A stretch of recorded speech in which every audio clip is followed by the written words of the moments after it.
Hello, welcome back to my channel.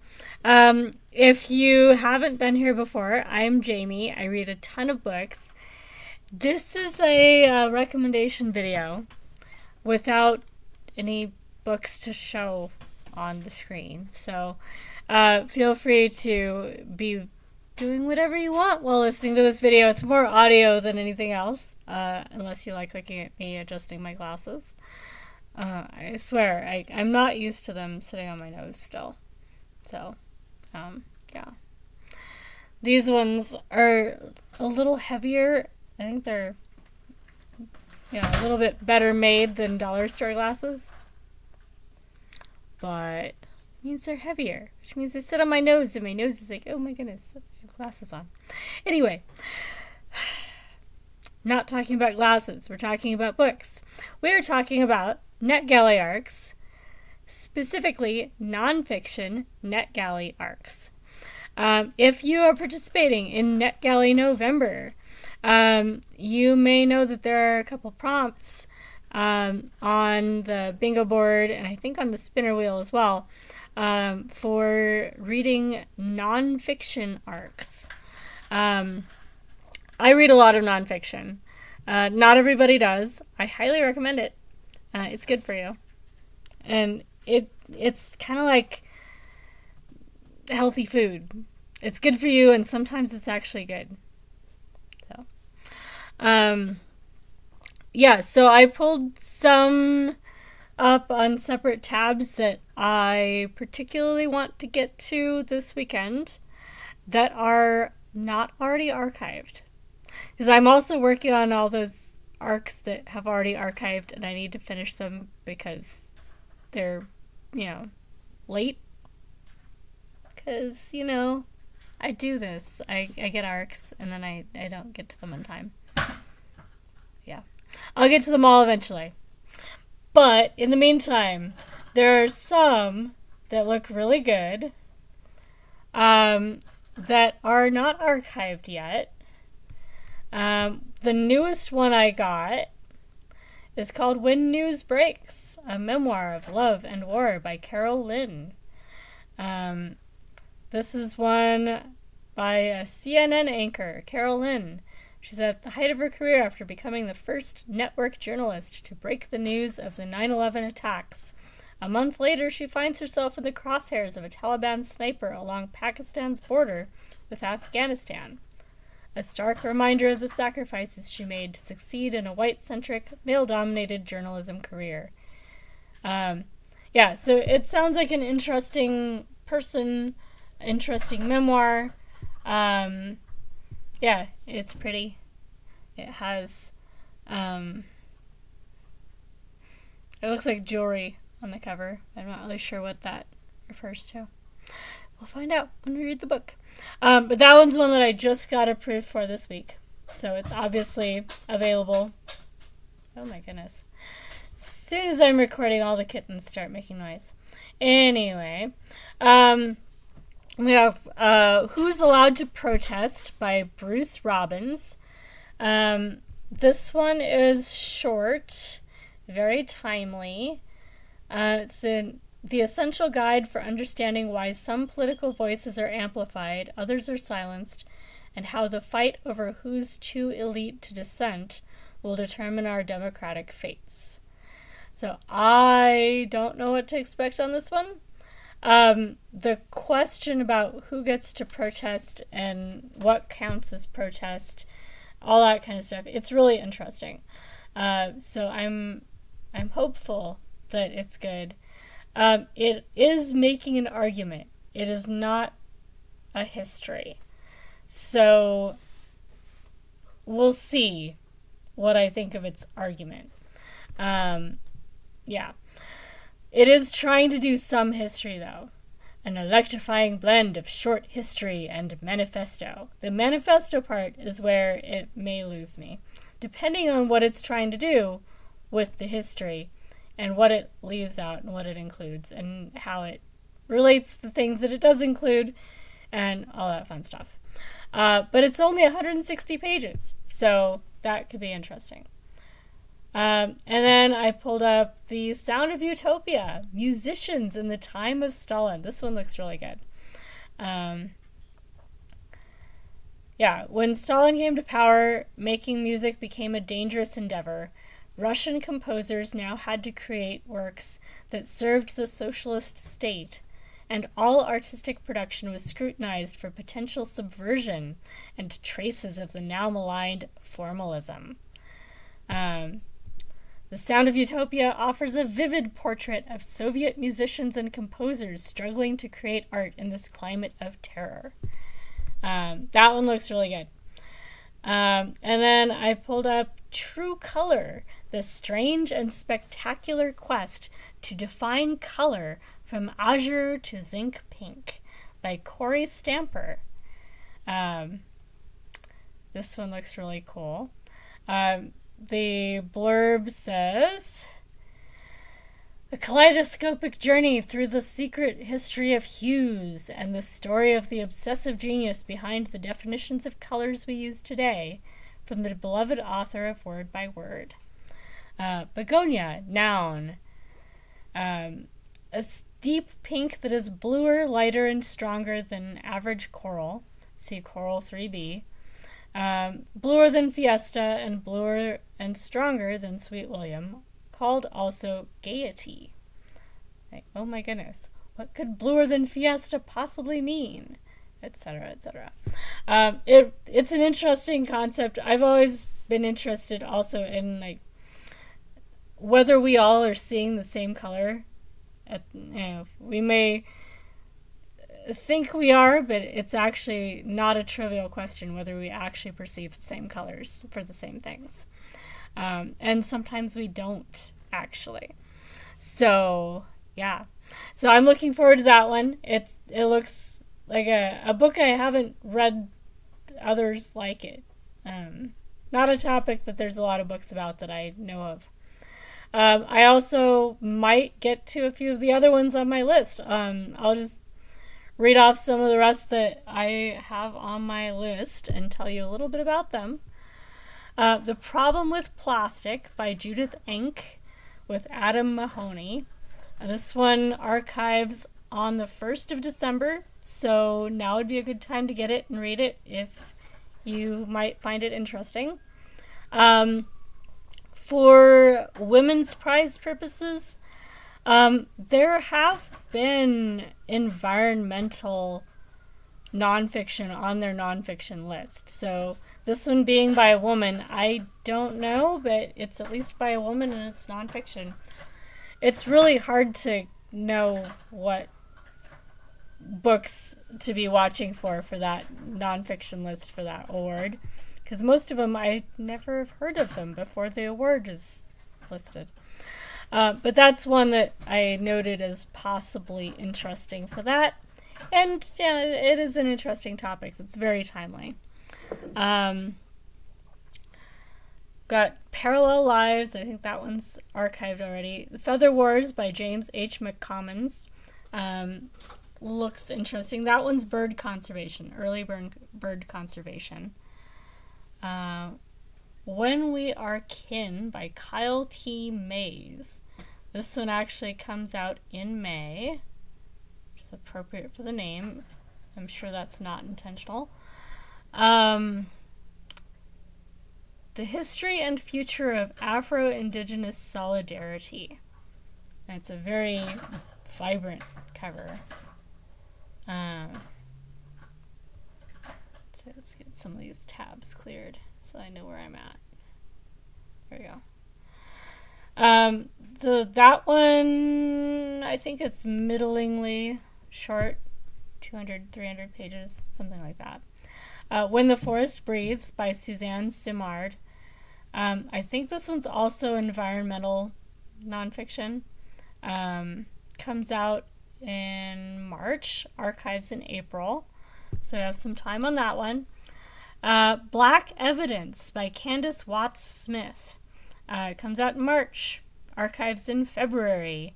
It is Black rights movements, I think, or racial issues and justice. something along those lines. I think it's probably a bit of both. The Westerners by Megan Kate Nelson. This one, I think I remember what it's about, but we'll pull it up.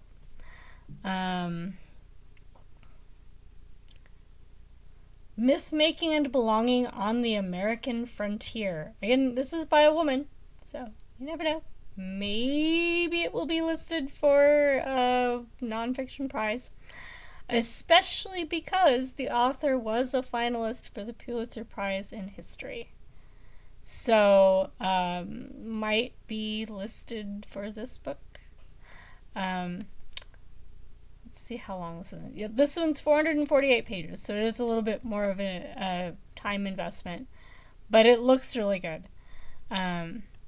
Looking at the captivating lives of women and men moving through the American West, Indigenous peoples, Black Americans, Mexican Americans, and Canadian and Asian immigrants in the 19th century. Yeah. So that one could be fun. It might be a little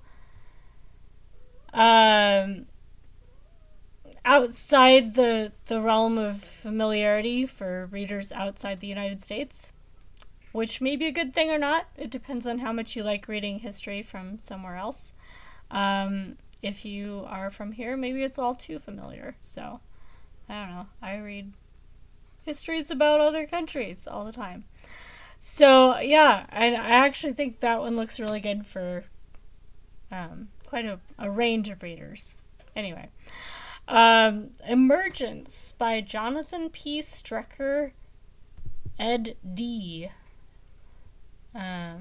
This one is slightly outside my comfort zone because it looks like the sort of thing that will be outdated very quickly. How modern convenience is dumbing down our children and what parents and schools can do about it. Right. But this is a very hot topic currently in education and society in general.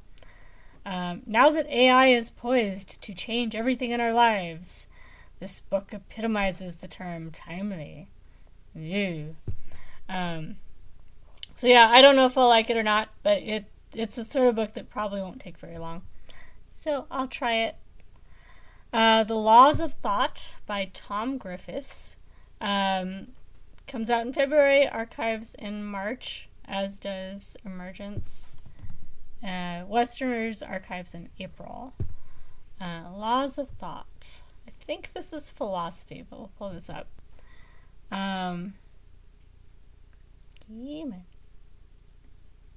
Computer's like, no, you're making me do stuff.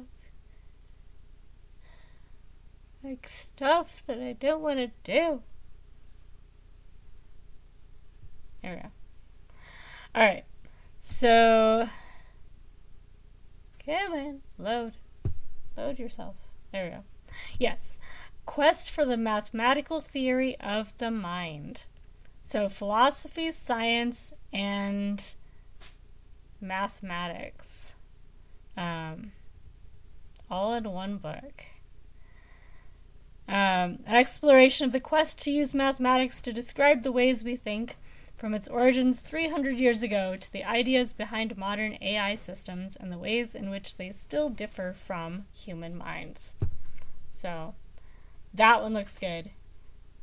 I'll have to see how specialized it is, because some of those get a little bit tricky if you're not used to the jargon. Let's see. And then I think the rest of my nonfiction on this list is actually mostly already archived. We have The Green Sahara by John Gaudet. Why do I know his name? I'm sure that I know his name from something. But anyway, that one is environmental, and it comes out in February, and archives in February. There's some more. Roman emperors and their illnesses. That one archives in December 12th. So that one would be something worth checking out if you're interested. By Nick Somerton. and Mary of Modena by Justine Brown. This is a biography and comes out in a couple days. Archives December 5th. I think both of those I wished for, along with A History of Punk, which has already archived and I need to read it. If you find that you need to make a wish to get Roman emperors and their illnesses, or Mary of Modena, or any of the other nonfiction I've mentioned, go for it, because they might say yes, and then you get it. Murderland by Carolyn Fraser. I think I've seen that on a list. It came out in June, but it does not have an archive date yet. So that is one that you could probably still get. Or at least you might be able to still get it.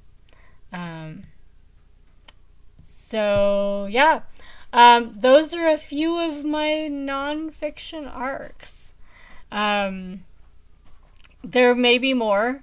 Guaranteed there's more, because I have a lot of pages of arcs. But those are some of the highlights of my nonfiction collection. I lean towards history. There are a few cookbooks also in my arcs, which would be nonfiction. And there's a prompt for reading a cookbook and reviewing it. So that is an option. I got The Taste of Madagascar, I think is what it's called. That looks like it's more about food with some recipes in it rather than a strictly cookbook book. And then I have one about spice that looked really good. So I might include one or both of those this weekend as well, because they tend to be fast. But yeah, that's kind of what my weekend is going to look like as far as arcs, is something along the lines of what I've read off. I do have a lot of nonfiction that I need to get to. They've already archived. Some of them have already come out. So those ones I will also be working on. And if you see me, talking about one of those in chats and sprints, they're also in here, but you can't request them anymore because they're archived. So, yeah. But you could find them in the wild, probably. Kindle Unlimited or in print somewhere, that kind of thing. So anyway, I will wrap this video up. Oh my goodness, we haven't even hit 20 minutes. The last video was an hour long. So, unusually short. We're going to try and keep it that way because you guys have a lot of books to read, and so do I. You don't have to read arcs for the nonfiction weekend for NetGalley November. You could just read whatever you want, really. Leaning towards nonfiction if you want to play along. There's a lot of great nonfiction that's not an arc. You don't have to read arcs. It's just we're reading arcs because we have way too many arcs and we need to focus on them so that they get done. I have a few nonfiction sitting around me that I would like to get to. The 7 Basic Plots by Christopher Booker, which I think might help with giving me more verbiage to discuss books as I read them and why they work or don't work, or comparing them, that kind of stuff. Because that's kind of hard on the fly. I do these, I record just me talking most of the time, and it's nice to have some structure to how I think about talking about books. So that one, it's fat, but I want to get to it. I have one called Earthquake Storms by John Dvorak, which is about a swarm of earthquakes in the San Andreas Fault and how it works and stuff. So those are right here next to me that I'd love to get to if I get tired of reading on screen. And I am working through Alexander Hamilton by Chernow as well. So there may be some more nonfiction in my last wrap-up that is not an arc. So we'll see. Let me know if you have gotten or are requesting any of the arcs that I mentioned in this video. If you have any questions about the ones I talked about, throw them in the comments. And yeah, join us this weekend for reading nonfiction, NetGalley, and other arcs, and whatever else you're going to be reading. There will be sprints 24/7 as always this month. I've seen the schedule. It'll be 6-hour blocks per person. So I'll have plenty of time to focus in on specific arcs. I will probably pick a different arc for each one that I can join in on and see if I can finish it during that set of sprints. But you can play it however you want. I do have some fiction as well that I want to get through with. So it won't be just nonfiction, but I did collect a few extra nonfictions knowing that this weekend was coming. So yeah. And if you see anything you think I should check out in nonfiction or fiction, NetGalley arcs, or in general, things that these ones remind you of that you think I should check out, throw it in the comments. I always love to know about books that I should keep an eye out for. Yeah, I will see you guys in the sprints or in the next video or somewhere in BookTube land. Talk to you later, guys. Happy reading.